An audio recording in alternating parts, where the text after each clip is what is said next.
First off, I am that 80's nostalgic toy guy, and today we're joined in the collector's room, albeit remotely, by Ace, the head man there at Ramen Toy. Is your company named after you or Oh no, my name is actually Noel Lee, Noel, Noel. Lee? All right, yeah, Lee, and my eBay handle is Black Aces. Oh, okay. So I think my guys just called me Ace. So that's so. Oh, I love that name. I love that name. I appreciate you being here and doing this interview with us. A lot of people on the chat Mm-hmm. are very interested in your company and what you're putting out. Lots of toy lines. We absolutely love them. Um, Yeah, you got a great display behind. Looks like a oh yeah, shop. thanks. Yeah, it's It looks yeah. that's just a little bit of what I got. I try to change angles so everybody can see a different part of my hobby room. Okay. See your background, that is an amazing view. Can you tell everybody where you're at? Well, I'm actually in Chengdu now. It's the city in China where it's known for its pandas Yeah, and it's a hot, spicy hot pot. So I'm just over here in Chengdu. Yeah. man, that's a beautiful background. I almost thought you put one of those green screens up. You got that nice. No. Man. It's pretty real. Yeah, Yeah, it's yeah, oh it's my pretty. gosh, look at that. But I Yeah, appreciate you sitting here with me, Ace. Thank you very yeah, much. yeah. Sure. I actually I wrote down some things here Mm, just because there's just so much. There is just so much. Whenever I saw that there was this hmm Silverhawks figure that popped up, and it was Quicksilver. I'm like, what is this? What hmm is this thing right here? And it's I got it Yeah, stays yeah. What is your it? your Quicksilver and Tally Right. will be at my table side forevermore. I'm telling you. When I saw this thing Well, pop, thank you. I was like, no way. So what? That's my favorite toy line you got going on there. Like, what got you to get into the Silverhawks?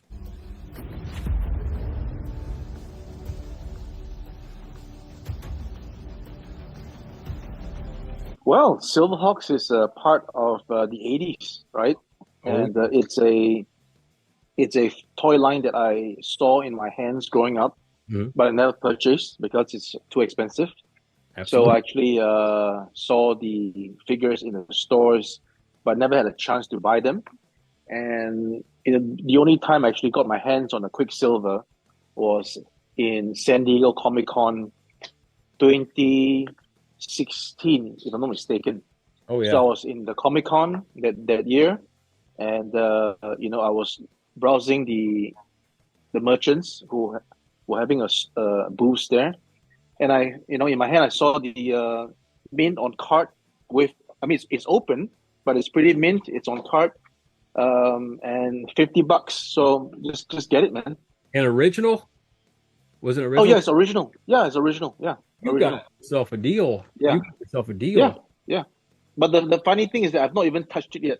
It's in a the guy put it into like a Ziploc bag, You just and it's been there ever since. I got no time to actually take it out and actually even man, touch it. So I got a huge Silverhawks collection. So when I saw that Quicksilver, I was like, who is this? Who made this? And then I from that on, I've been kind of just on a search and an infatuation with your company. Joe, credit goes to the artist who actually sculpted the figure, right? We got to give credit where due. So all the things that you're seeing, it's all done not by me, it's by artists. So the artist would sculpt the character. So even the products that's available from Hasbro and Mattel, it's all sculpted by an artist Oh yeah. or artists, right? So in Mattel, you have the Four Horsemen,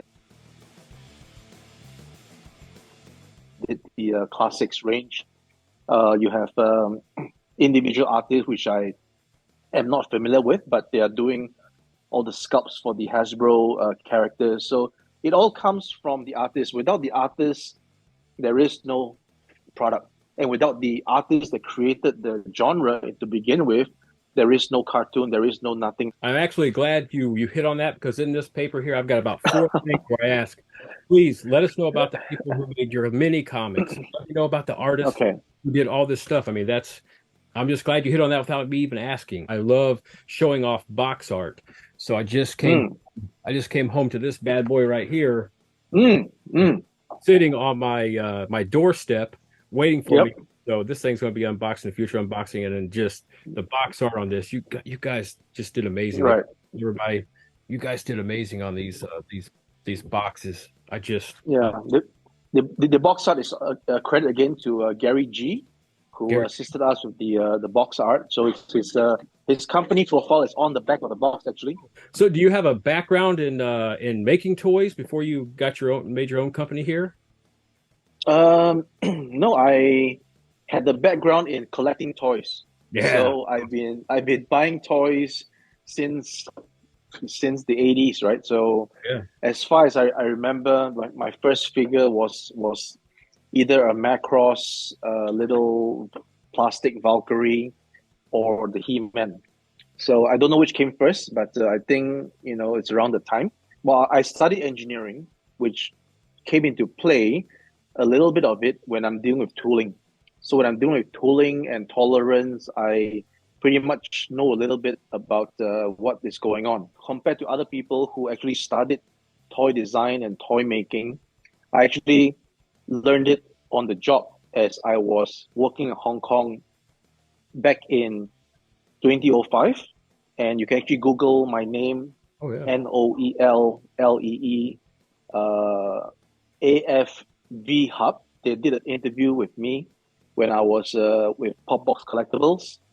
And from then on, I was able to basically go to the factory, look at the process, making prototypes. Man, And that's I was actually involved in painting some of the prototypes, right? So I'm a skill modeler from.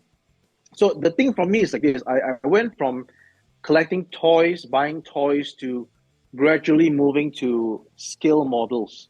So there's a period of time in my life where I have no affiliation to action figures and toys, but I was more into skill accurate models. I cannot really stand the inaccuracies of toys.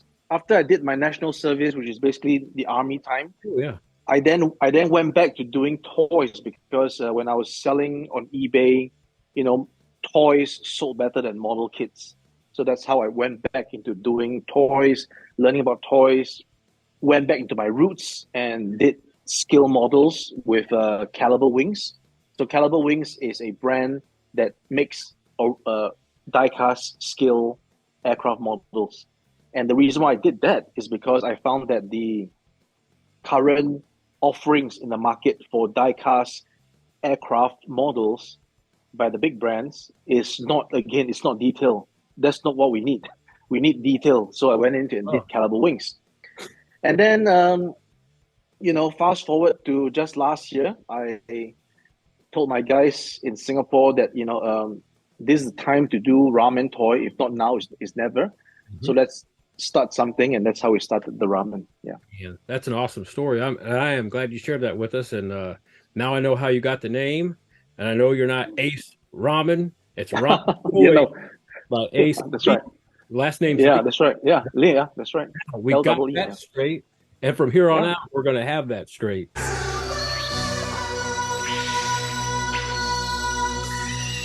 With the Silverhawks line, so we have Quicksilver, we have Monstar. Man, that Monstar, I'm just looking at it right now. It looks amazing.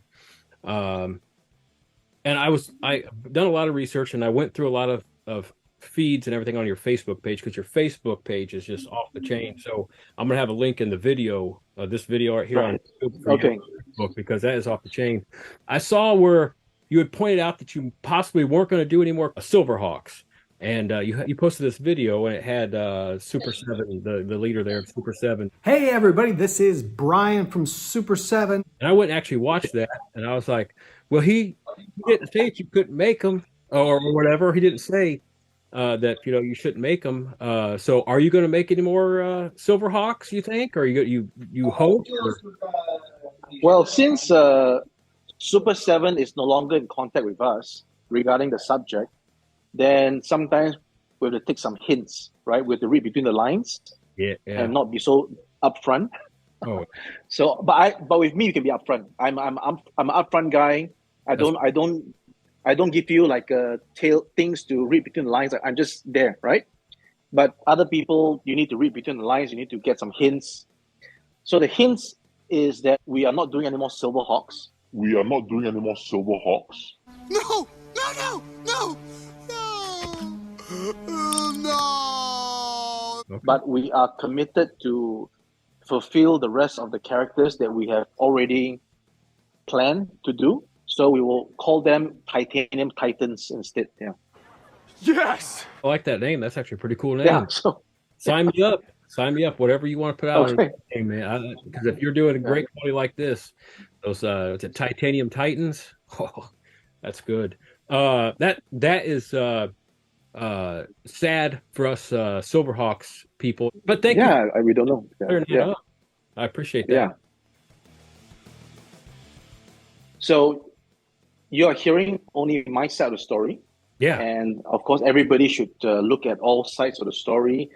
And if you are having an interview with me, asking me this, I'm giving you my side of the story. Maybe one day, somebody can ask the other side of the story. And we were initially offered the opportunity to do this. And then along the way, there was no correspondence. We wrote, the last correspondence was that we wrote an email saying, hey, we've delivered the first batch of products. We're now ready to pay you the royalties. And there was no reply. So yeah, that's hard to hear on your side because I know I can tell you love this stuff. So yeah. So we have to change it. He does a lot of interviews too, so he gets his name out there and everything. I would absolutely love to get one with him, and I would definitely ask that question because I'm a fan of both, But I thank you for clearing that up. I saw that today when I was doing my research, and I was like, I definitely got to ask you about that. So thank you for clearing that up. It looks like we're moving on to the Titanium Titans. Yeah, so like that. Pretty much.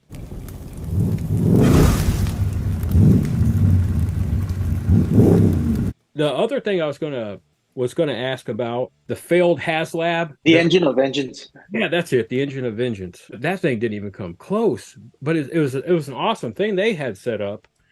I think price was too high and some other stuff, and other things going on around it that everybody was buying up. Right. But so you posted, I think it was on your Facebook and your YouTube, something. Happy Halloween. Yeah. Yeah. The Happy Halloween 2022. The Happy. That's right. Yeah. You go clue us in on that. What's coming along with that? How is that coming along, that project? Yes. So basically, I think I explained it in text, right? In text, and now I can have a chance to actually explain in voice this thing that we're doing. Most of it, I would say, it's quite intrigued about what we're doing, and you have a small percentage that was like saying, nobody asked for this. Why are we even doing this? Sort of slamming us down.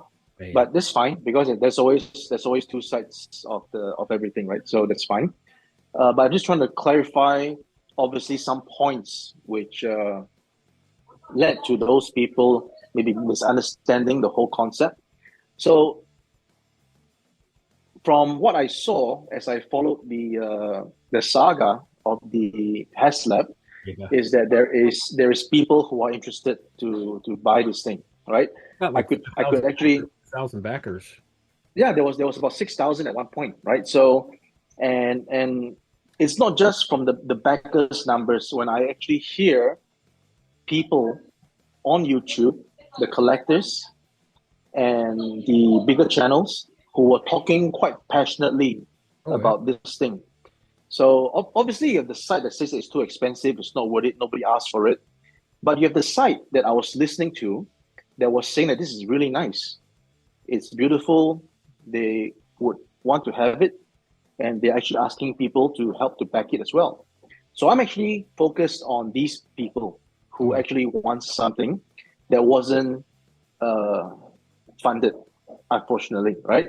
Really? So I was waiting for the last day. To say, hey, if this thing gets funded on the last day, then all my plans, I would just put it aside, no problem. Let Hasbro do it, right?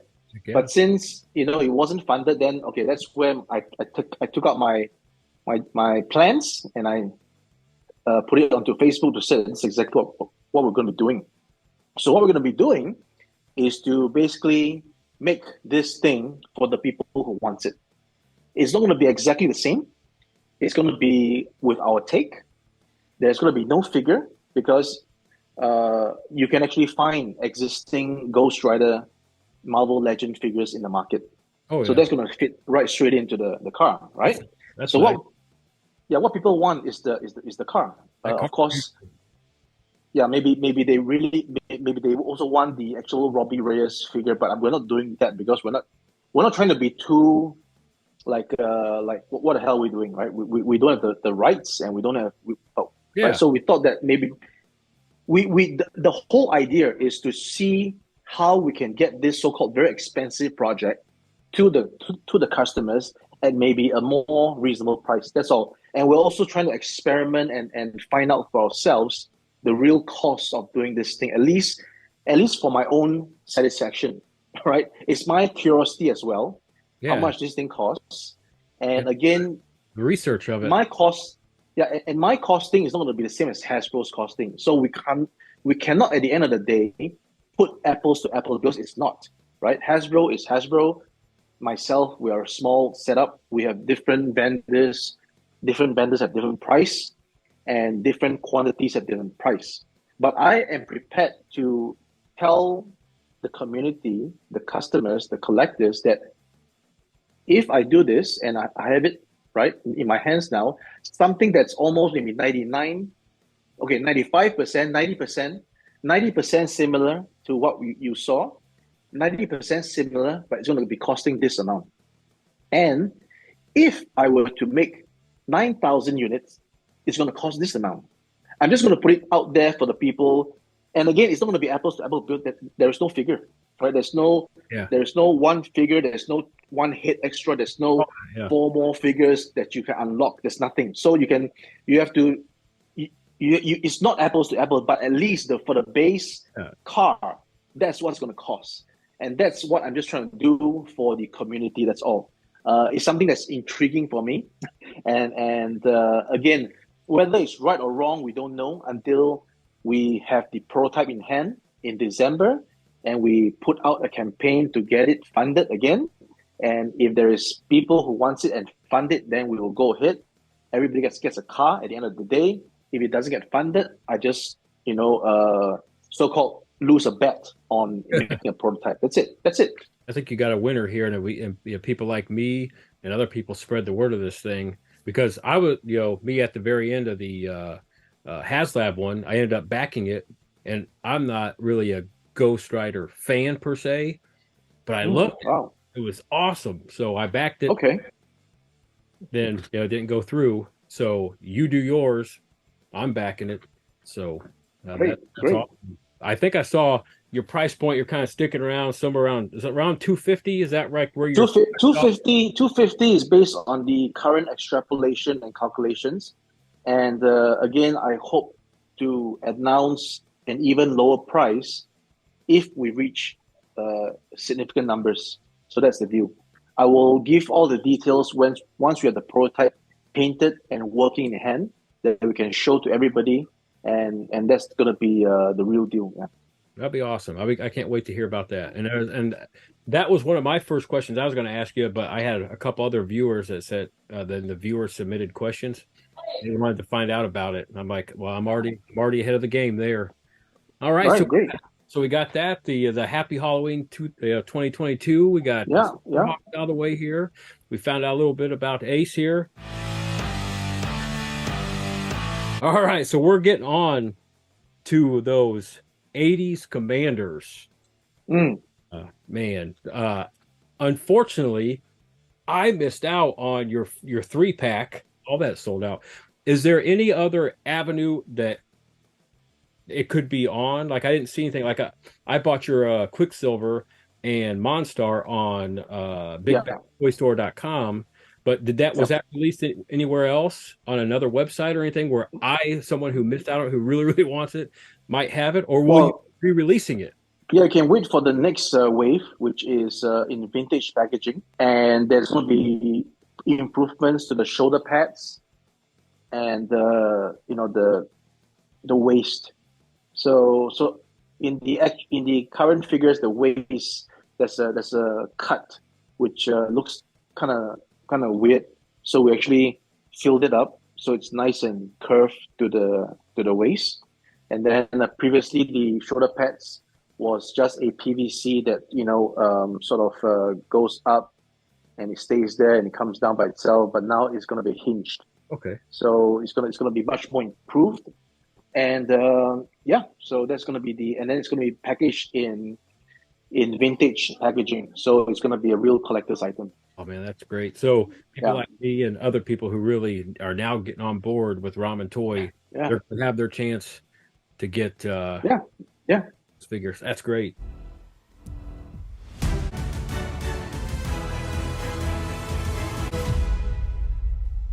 The Antagonist Cyborg. It's coming out the end of this month. Oh, yeah, exactly. You right to my next question there. So this month, Yeah. I still see it's on the pre-orders. I live Yeah. paycheck to paycheck like most people, Yeah. so I'm waiting Yeah. my next Yeah. paycheck. Bam, it's getting Yeah. hit there. So it's on pre-order because we have not yet sold out on our quantities. That's all. So you can actually order from us as and when it's available while stocks last. Yeah. So when something is sold out, then it's no longer on pre-order. And the difference between pre-orders and early bird, as I've mentioned in the previous stream, is that the early bird is meant to give customers the lowest possible price, because we are dealing with distributors or wholesalers, and there has to be a discount significant enough for the wholesalers, for the retailers, right? Oh, yeah. And the discount is derived from the MSRP. So if the MSRP is too low and the discount is too steep, then there is no margins for us as a business. If the discount to the retailers is too little, then they see there's no meaning to carry the product. Absolutely. So it's always going to be this. This is just the economics of stuff, right? If you go to Walmart and you look at the price of something there, that's not the cheapest price, obviously, right? You can get it cheaper if you were a dealer or something. So the price is there so that there's a discount that's given to the middleman or the distributor, right? So we do our best to give our customers the best possible price, and the best possible price is the early bird, which is 30% off the MSRP. It's a very good price. So I'm gonna get it. We want you to meet margins because we want you to keep creating toys, because you're one of my favorite ones to watch right now. So we appreciate that very much. So the cyborg there, the Antagonist cyborg there. So you have is it two versions? Yes, there's two versions. Because when we first put out the 80's Commanders, we wanted it to be in that coloration that I envisioned, right? I was not going to plan to put up colorful colors. I was going for my style, which is, like I mentioned before, I was in scale modeling. I like weathering. I like the old look. So I gave it the realistic coloring treatment. But along the way, we found out that some customers would want to have it brightly colored, like the cartoon.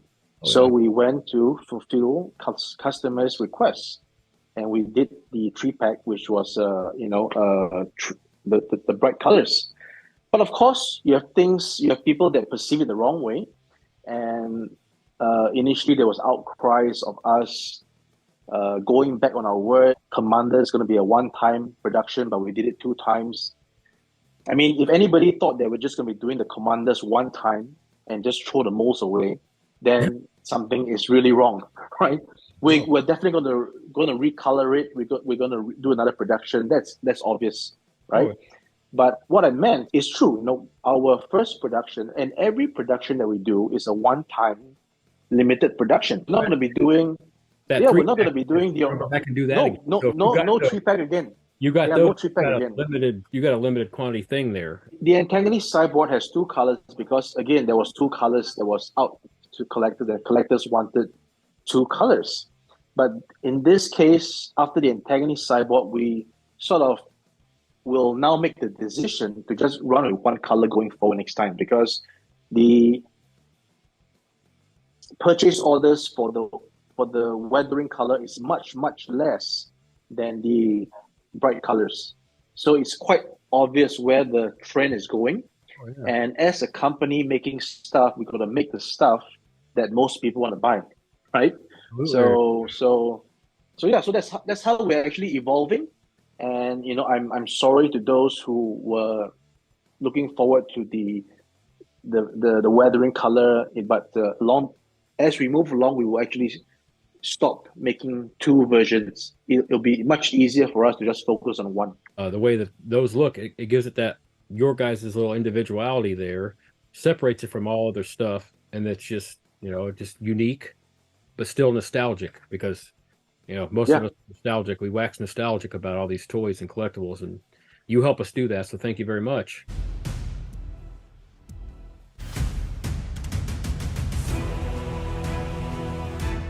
This was a question that I wanted to ask, and then a couple viewers said, "Hey, can you ask this? Can you ask this?" I'm like, already ahead of you. Okay. What is Okay. the official the state of the Apache Commander? So it's good that you asked this because the whole Apache Commander thing is very much bittersweet for me. It's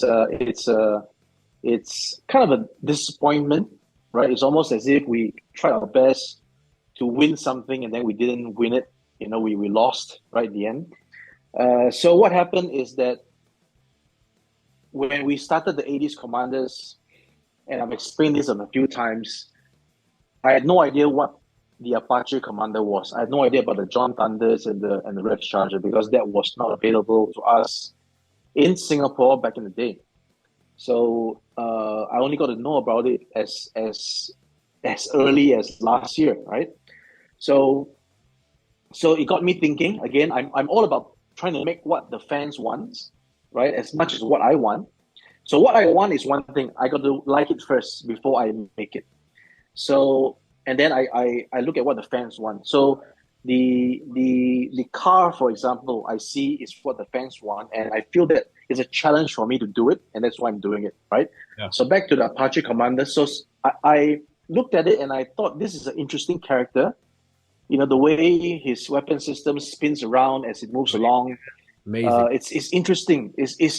I like to be challenged, so I like to make something that was not done before possible. So I went ahead to do the Apache Commander. But I thought that, since there's so many people who wants the vintage, so I'm going to make it vintage so that it can actually be meshed. You can actually use it with your existing Centurions weapon system. That means the old weapon system can be plugged into my Apache Commander. Okay, great. My Apache Commander's weapon system can be plugged into your existing Max Ray, Jake Rockwell, and Ace McCloud, right? Oh, yeah. And that's the whole idea. So that I'm creating something that it's something that's missing, as Michael Mercy said, the unfinished business. But once we had gotten the prototype that I thought was really good, it works, it looks good, and then we got 300 orders out of 800, which is our minimum. So the minimum run normally is 1,000 pieces, and we're just aiming for 800 because we're trying to say that so unlike Hasbro, like the Rancor, right? I'm sidetracking a little bit. So for me, when I look at the Rancor, I thought it was kind of a missed opportunity because they wanted 9,000 backers for the Rancor, and it hit like 300 less of the target. So 8,700 backers, right? Or 8,700 units. So to me, if I had 8,700 units, I would do it. Of course. Oh, heck yeah. Right? Of course, right? So same thing here. I wasn't even trying to say you got to give me 1,000 for me to really do this thing. I was like, okay, just meet me at 80%, right? 800 is all we need, and the rest of the 200 we'll take it as stock and we'll keep it there. If it sells, good, right? So we're already creating a lot of concession. We can't bring it down any further because let's say if our minimum is 500, and we can't keep 500 pieces of stock, and all the money is there, and right? So it doesn't make business sense. So we have to reach 800, but in the end we got about 300 over orders, and then we cannot do it. And that's as simple as that.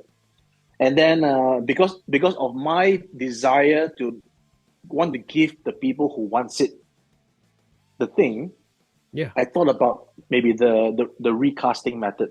Okay, so actually, as of now, my team is already sending emails to the 60 odd people who actually opted to pay $280 for the recast version.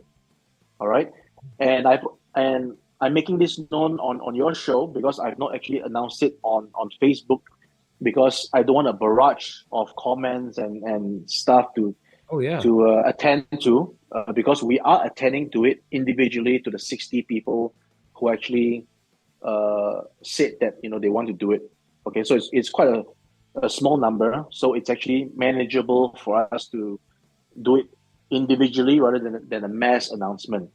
But of course, I've already given some people the heads up, like Tydirium Mike from Tydirium Hanger, because he actually purchased 3 sets, right? So I told him, Mike, which I'm going to be telling you now and your audience. So I said, Mike, after thinking about it long and hard, and I've also told the owners of the Centurions podcast and the Centurions Facebook page, right? So I told these few individuals, I said, hey guys, I've thought about it long and hard, and I'm not going to be doing the recast, because when you do a recast, the parts are not to the T. It's not a tooling. You're going to have discrepancies of size, a little bit bigger, a little bit smaller, a little bit deformed. It's all very minor. It's not visible to the naked eye. But once you try to plug something in, it's too tight or it's too loose. And this cannot be controlled because you don't have a tooling. You don't have a metal mold to control tolerances, which is why everything that you get, which is of tolerance, is all machined and properly tooled. The stuff that you buy from the dollar store or where it's like a magnet, right? Like a magnet or fridge magnet, right? That is just a recast. Those are of no tolerance. Yeah. Sometimes it can be bigger, sometimes it can be smaller, and that is the one part of it. The second part of it is that because this thing involves gears, right? And there's no way that a recast gear, even though if we do it in ABS. So recasting, you have a few materials. You can either do it in fiberglass, which is the worst. Yeah. Polystone. No, wrong. Polystone, which is the worst. Polystone is what you get with sideshow statues, right? Polystone. If you throw a sideshow statue on the ground and it breaks in half, you'll see that it's almost like grayish white in the center, and that's polystone. All right. It's also cold to the touch. And then you have I believe it's I forgot the name right now, but I think it's PP. Maybe it's polypropylene. It's the kind of resin that is used by garage kit manufacturers, those that makes the cars, right? The car bodies that's all yellow. So that's a tougher material. If you throw that to the ground, it's not going to break. But the fragile parts is going to break. So if you have a helicopter that is made of this material, the rotor blades is going to break on impact, but the whole body should still be there, right? So that's another material. So ABS would be the hardest material of a recast. But even ABS will not be able to have the kind of tensile strength for gears to mesh, right? So once a gear is worn out, it's going to run. And that's when the whole thing that you paid $800, $280 for is going to stop working, right? So with all these things considered, I thought that it was too high a risk to deliver something to the customer, and then we get tons of complaints. Even though it's 60 customers, it's too much to bear, and this whole thing might even bring us further loss than we already have to bear, right? We invested in the prototype of the Apache Commander development of the weapon system, and it's not going to be tooled that's already a prototype that's gone. And as we salvage the master into a recast, unless it's going to be statue, just do it. You don't touch it. Don't even move it. Then it's good. But I think collectors will definitely want to play with it, right? They want to put it there, let it spin around, let it move. So watching your video, so it's not gonna. I want to come through the screen and grab that thing. Yeah. So it's not gonna work. And with that in mind, so the Apache Commander is totally dead. Okay. Totally dead. So we call it the curse of the John Thunder, because the John Thunder prototype was never made. It was never made, and now even though we try to make it again, it's not going to be made. So that's what it is. On the bright side, there's going to be the 6-inch version with the crossbow. That's what I'm talking about. And even that, we're not sure if it's going to get enough orders. So we're going to put it up for pre-orders soon, and we'll see. We're going to implement a new widget into our website, which is a counter, and you can actually see how many units are being bought. That's and good. Hopefully that will help people see visually where the project is going. And as much as we don't want to have the wrong impression that whatever we do needs to be funded before we do it, it's not the case. It's just some. Yeah.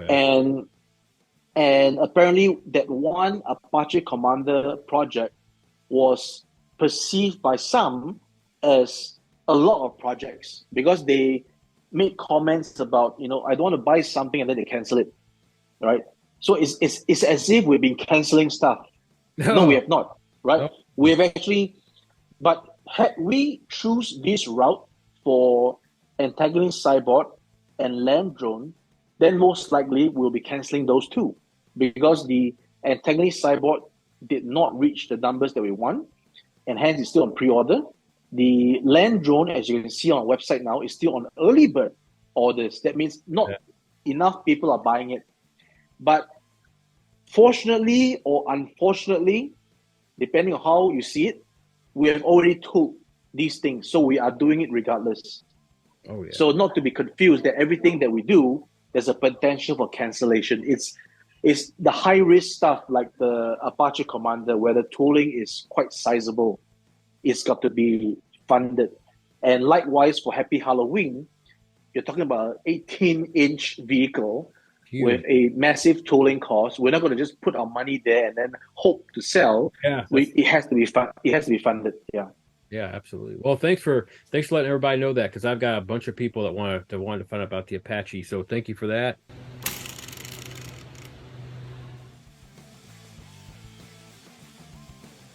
The Phantom foil there. Yeah. That thing's looking really, really nice. We have to look at the funding as well, because again, Phantom foil is a big project. Okay, it's almost, I would say, 85% a Gullwing magnitude project.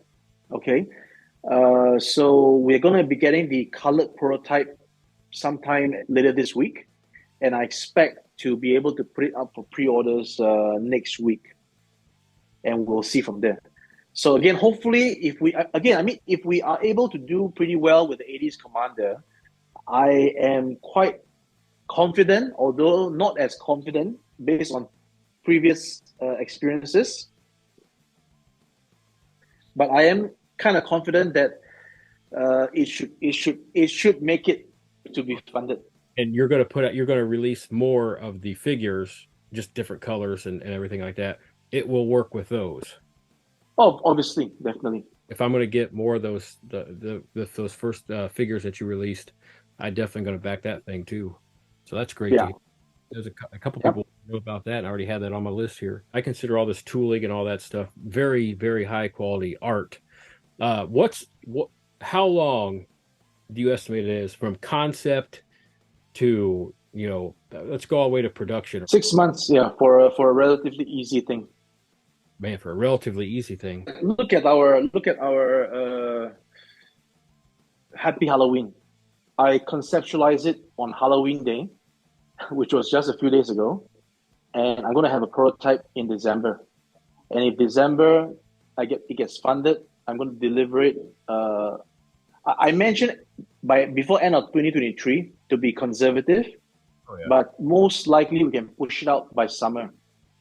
Well, that's And great. I have the advantage of being in China, so I can get things confirmed very easily. So I'm actually very fortunate to be here because I'm a foreigner. I'm not a Chinese national.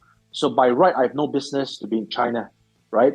And because of the pandemic, no foreigners are easily allowed into China. And I wouldn't be speaking with you now here had I not come into China during the pandemic, because otherwise you'll be close to foreigners. So there'll be no ramen toy, there'll be no this thing, and then so yeah. That's wild to even think about that. That is just wild. Yeah. Finishing up on the 80's Commanders line, any future plans for anything else with that right now? Or are you just kind of staying dedicated to what you got going on right now? So there was a bit of a heated exchange between a comment that was made, and I earnestly answered, but maybe it came across as aggressive again, because a comment was made about how we should just stop announcing new lines and just finish what we have started. So I earnestly wanted to explain to the person that we cannot do this. There's no way we can just complete one line before moving on to another, because it takes 6 months for one project, right? So in a year, we have 2 projects for that one line. And if that one line has all these other things, then it's going to take a few years to complete. So by the time you even look at the next project, it's going to be a few years down the road. And that is not how,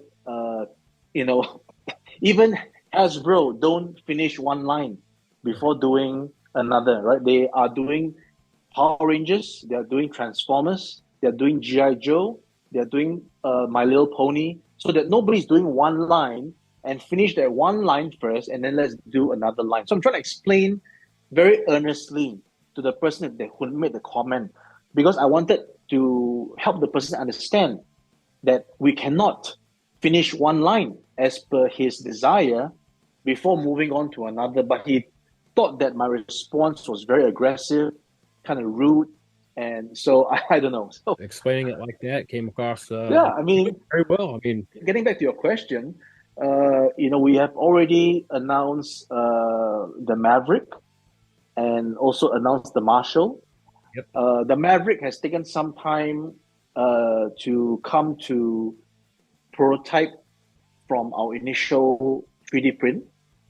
That's because I'm spending a lot more effort to make it right, taking into consideration the mistakes and things that we can improve from our previous projects to apply onto the next one. So every project that we embark on is going to be better than the previous. That is the ramen style, right? We're not going to just sit back, relax, and then just let it be complacent. We're doubling down the effort. What was successful before, the complaints that we didn't catch, is going to be improved on the next one.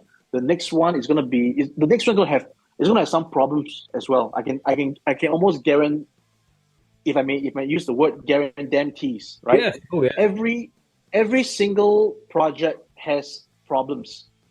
Okay, whether the problem is noticeable or not is a different thing. But I can assure you, in my over 10 years of manufacturing experience, every single project, even if it's an action figure, the next one is an action figure, but because it's not the same action figure, it's 2 different action figures, it's going to have a new problem that is not discovered.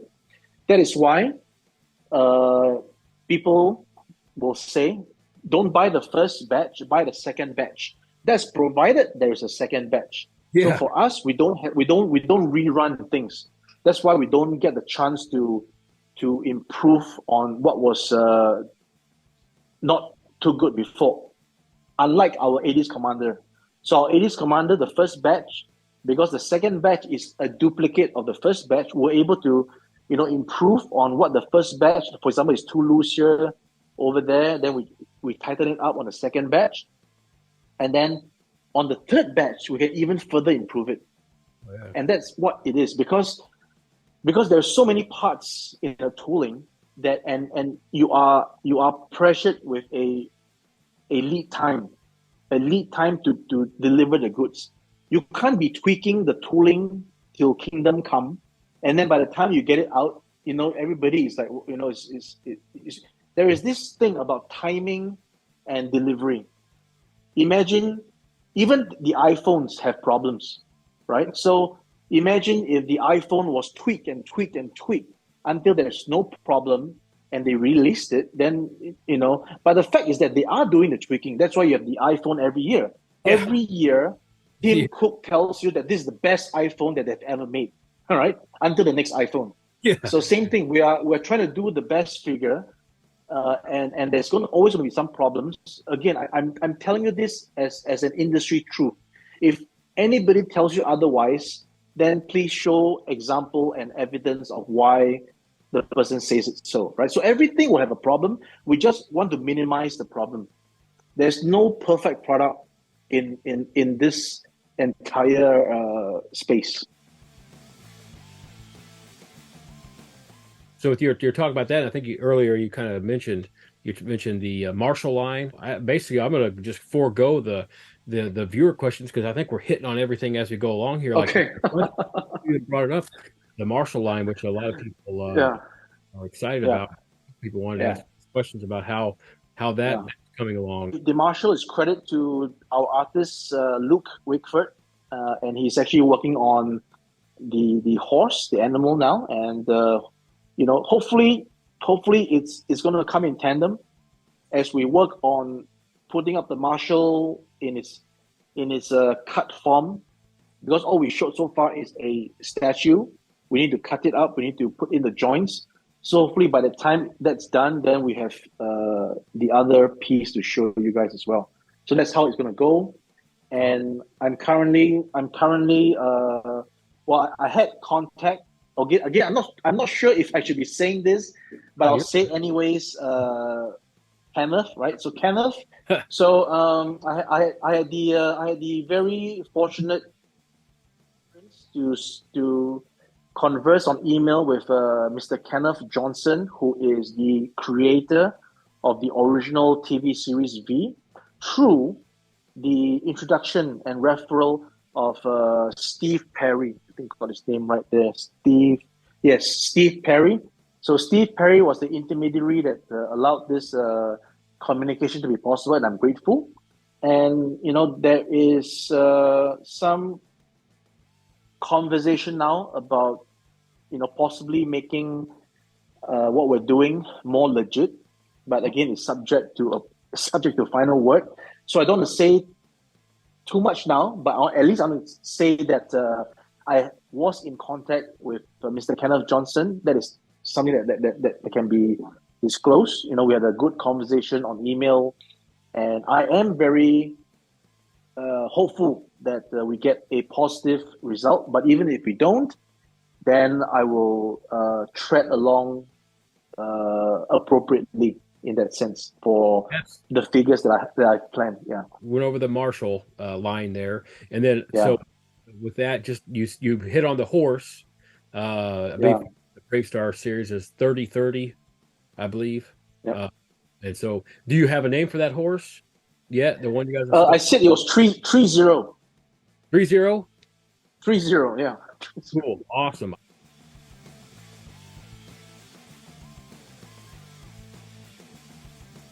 I loved V back in the day. I was one of the ones. Our family was one of the ones that sat there and was waiting for that world premiere there. And then to see that you actually, I was scrolling, didn't even know you were doing it. I was just scrolling down your Facebook because it's just so popular and you got so much things going on there. And then I see this figure, and I believe it's Diana. Diana. I don't know. I don't know exactly the name you have for your figure or whatever, or if you're hoping that it can be Diana, since you just you're in talks with the guy who created the V series, which is an amazing story to even hear from you. So you said you're gonna have 4 figures in that first set, 3 3/4 inch. Well, this is where it will be changed. So a part of me is that I like to do things on the run, on the go. I'm never someone who is rigid.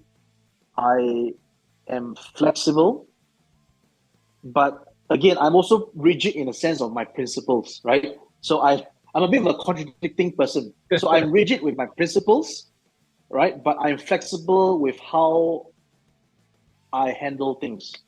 So initially the plan was to do it 3 3/4 because we are also in talks with another licensor, which I can't disclose now, on another property. And I wanted to create this property all in 3 3/4. Again, why 3 3/4? Because again, I've been looking at the fan forums and the community, and it seems like there is a request for the 3 3/4. Plus the fact that the 3 3/4 allow us to make vehicles that is not too costly. Yes. Right? So that's the whole mentality, the whole train of thought behind the 3 3/4. But having said that, with the proposal that we have for hopefully Diana, it might be a case where she's only a 6-inch figure. And then we scrape the entire idea of all the others. See? So if I had my way, I would want to deliver a range of figures to collect that most people like. Again, there are people who say, if I knew you weren't doing any more Silverhawks, I wouldn't buy your Silverhawk, right? So same thing, if I knew you weren't doing any more V figures, I wouldn't buy this V figure. So there is the group of people that's having this mentality. But I still believe that even if you have one 6-inch, it's better than none. That's the way I think it. That's right.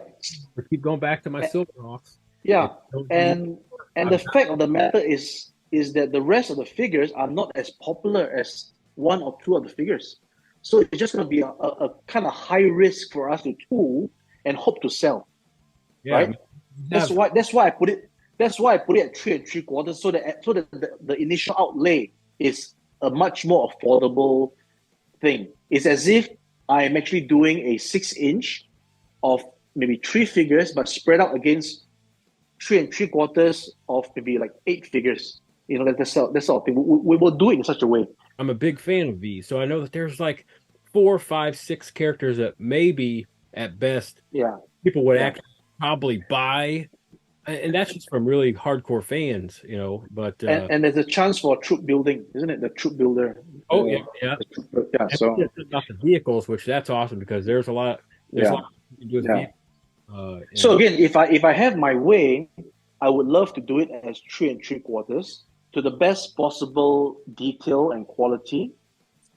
And you can have troop builders, you can have the vehicle, right? Iconic shuttle, and that's the best case scenario. But if we don't get to do that, all I'm asking for is to do at least one 6-inch. So and that 6-inch is going to be much more detailed, obviously, than 3 3/4. So with 3 3/4, we kind of swapping heads. So with a 6-inch, we can have swapping heads. There's different permutations and all these things. So hopefully, we'll keep our fingers crossed. You picked one of the best villains of all time, and you picked an amazing character to go with. So one who was almost every single episode until the end there. So yeah, you're that I'm looking forward to that one. A lot of people are looking forward to that one. So you answered I don't know, 6 sheets of questions right there. Right. So while I'm sitting there, we're talking about toy lines and everything. Is there any toy line that you can disclose, or any figure that we might know that you want to say that you're planning on doing besides what you have now, that you know of? Like a fan asked, Visionaries. I'm a huge Visionary fan. I have I have all the Visionary, every single Visionary that was made, and all the vehicles, everything. I'm huge into Visionaries. But it was a niche thing, sort of like Silverhawks. But someone asked, how about Yeah, we already have certain concepts available, so that will be the. We're just deciding on when to actually get into making the 3D and then announcing it because there's a lot going on right now, as you obviously know, and we want to also not stress the community. There is also comments about telling us to slow down. So yeah, so it's a bit of a balance. So Visionaries is something I'm also interested to look at, as I mentioned in previous streams. I just need to make sure I get it done and get it out. Yeah. Awesome. That's amazing. And unfortunately, I haven't heard any. I hadn't heard any of the streams or anything where I've heard you talk about the Visionaries. Oh, okay. Oh, you're out there. I've seen a lot of stuff. So you're out there, which is awesome. Spreading the Right. word. Awesome. Ramen toy there. So that's awesome. I love Silverhawks and love Visionaries. So hope to see that to fruition there. Face your master, Tex Hex. With the Marshall line there, were you wanting to do any of the bad guys there? Like what's it?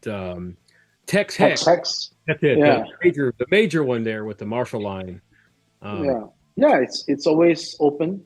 Once we start a line, obviously we want to, complement it with more and more characters. But again, we need to make sure that the characters is well supported. Otherwise, it's difficult to we'll see. Monetarily, you cannot do it. I understand that. Roll them into battle. I had the toys a couple when I was a kid, but I hadn't heard of this one for a very long time. And they asked, it was one of my viewers here, Jayce and the Wheeled Warriors. Oh, That's a I don't want to say obscure one, but that's a deep dig there. But he just wanted to know if that one was on your mind at all. you see, before I had no idea what that was, and fortunately, I have now came to be acquainted with an artist who has a passion for that. So it's always good to have people who has passion for something to do it, and then let's see how that develops. When we get things going, I will probably ask him to express his rendition of that particular thing, and then we'll take it from there. Man, that's awesome. That particular viewer would be very excited because he was just saying out of left field. He's like, "What about this one? Was one of my favorites," and that's great to hear there. So yeah, so I'm glad you did this interview because just the fact that you're enamored with these 80s toys and all this stuff, just like I am, it's just amazing. So thank you, Ace. Thank you. Battle Beast Wood! Fire burns wood! Battle Beast! So we got a viewer that wanted to know something. Have you any plans with the Battle Beasts? Do you remember those? No. Okay. Nope, no plans there. Sorry. That's a quick one right there. Some of the stuff, there was a lot. Looking back, and I have a huge collection, and I still miss out on some of the collections. Like, man, I haven't heard of that one in a long time. But there is one was a really good question I thought that really, really, really need to be asked. Someone asked, are you thinking of doing something like an original toy line, something that you've conceptualized in your mind, or someone on your staff, or someone that you work with has conceptualized? Yeah. So as we did the 80's Commanders, and as we were brainstorming with Patrick from Riot Press, who is doing his Last of the Seekers, we came up with some like original IP idea for us to get it like maybe kickstarted, right? Kickstarter and stuff like that. So yeah, it's always good to have your own IP. And from that discussion, we sort of came to a name that is like Commanders 2086, which is 100 years after Centurions. And we're trying to build on that. It's still very rough. We're trying to see if we can have 100 years later people in those exosuits with another version, new character names, maybe nostalgic interpretations, like a ninja commander, like that sort of thing. And so it is in development, and I don't think we will get it out as fast because there's a lot of stuff on the plate now. as we develop this, and it's going to be good. It's going to come with a storyline. It's going to come with everything needs to make sense, right? So it's going to take some time, but that is a vision. There is a goal. That's all. Whether we can achieve that is a different story. So that's what I can say. You got to have goals. You got to have goals. Yeah.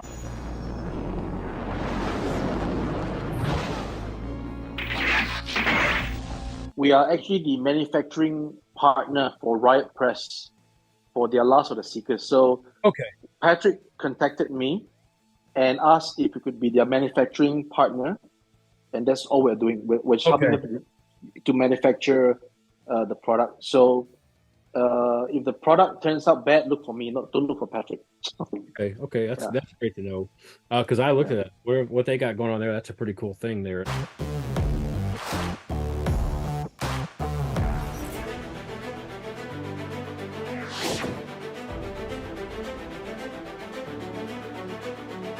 Now let's go into the MaKiNa. Wow. Okay. It's awesome. I saved it for last because it's just an amazing. What you're doing there is amazing with this stuff. The red Gullwing car is like, when I saw this, I thought I was looking at something like straight out of the 80s, and here it is. Okay. You made it. So talk about Right. how that got started, when and what really got you into M.A.S.K. So M.A.S.K for me is when I first saw it in the departmental stores.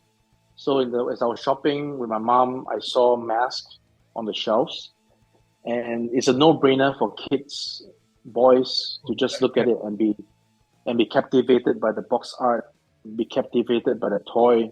Again, I've not watched the cartoon when I saw the toy, so it was an instant buy for me, and the instant reach was the Thunderhawk. My first M.A.S.K was the Thunderhawk, right? In this case, it wasn't the low hanging fruit. It wasn't the Condor or the Vampire. It's got to be the red car, right? It's still pretty cheap. You were saying yours is. What's that? You were saying your first. My first was Thunderhawk. Okay, yeah. So I got that. I think along the way I got myself Switchblade, Piranha, Condor, Firefly, and that's it. That's the end of my M.A.S.K journey, right? Because I never had the chance to get the others. All right, and M.A.S.K, as we all know, is second only to Transformers in the 80s, right? In terms of toys, right? So when we started out Ramen toy, it's supposed to be to do all the 80s stuff with our own rendition, with our own stylization. But I had never wanted to do M.A.S.K because of the fact that the tooling cannot be amortized. You can't do a yellow, another color of, it's just red. That's it, right? So the chance of success, because the whole concept for a young company is to how many times can you reuse your molds, right? So as you can see, Quicksilver is done. It's as good as the mold is done. Monster, the mold is done, because we're not going to do another Monster unless what I'm thinking. Okay, I'm sidetracking here a little bit. Oh, you're fine. Is I was planning to release again without the issues with license. I was planning to release the figures again down the road. The whole idea was to do the vintage Kenner card with our guy in wing spread, and then on a blister, and then you can just that's a collection piece by itself. But that's another thing. So back to MaKiNa, the whole idea was to have a tooling that you can reuse again, like the 80's Commander. We can reuse it for the next Commander. And then, of course, we understand that not everything can be reused. So, for example, Antagonist Cyborg, he's going to be blue as well. He won't be another color. So collectors must understand the amount of tooling that we're going into that we can't get in M.A.S.K. This is not going to go into Walmart.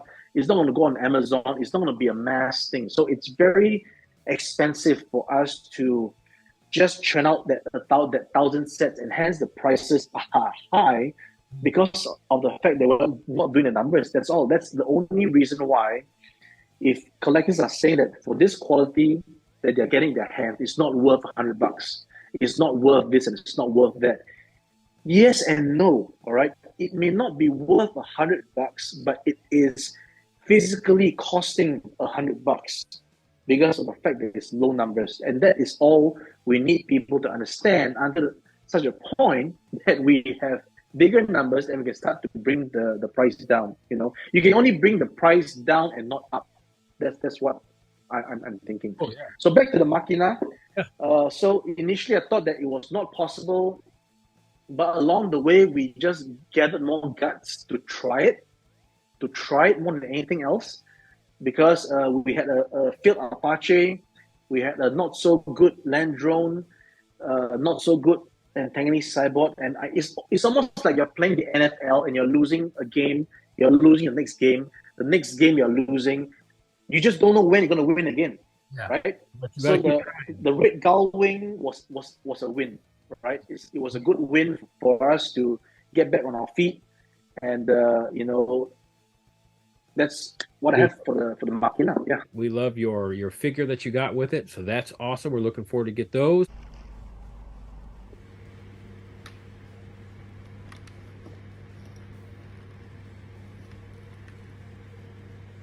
And then you got the Great White. Yeah, so we initially started with the Great White, and then we had the Great Gullwing as the second in line, as I mentioned. So the Great White is really technically more difficult than the Great Gullwing. So in order to move things ahead, we just swap places and let the Red Gullwing come first as we work on the Great White. Again, we're not going to put out a product that is like mediocre. We want to do our best to make sure that it is conforming to what it should be. But with the technical difficulties of the Great White, we have to make concessions. So the latest concession that we made was that the fins can't extend out from the car. And that received some backlash, and that got us back to the drawing board and say, okay, we will not have it magnetic, we will have it out of the hood. But since the agreement was to have it out of the hood, then please understand that it cannot be as big as possible. But again, there's contingency to have another separate piece that hooks on to those to have it more shoe accurate, so to speak. So we're trying to cheat a little bit here. Yeah. But what you're doing is, I think you're getting the best of both worlds. You're meeting everybody like right in the middle, because I was watching all the comments on there, and there's a lot of people that were going, well, I don't want the magnetized, I want it to be like everything coming up out of the hood and all that.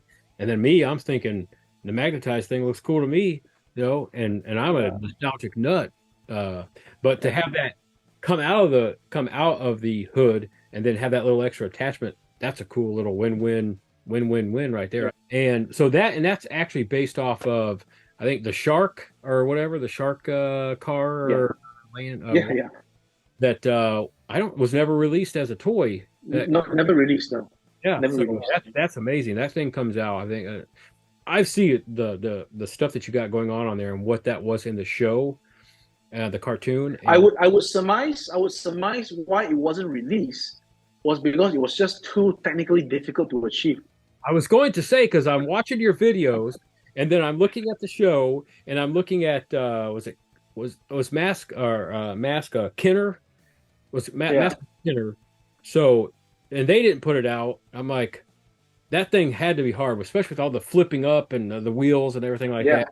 But for you to have it to where you have it right now is just absolutely amazing. I wish I could do half of what you do. I think you're getting a lot of really better response with the Great White than you think you are. I think plans to keep going and pushing yourself for more of those figures in that MaKiNa line. Yeah, definitely, yeah.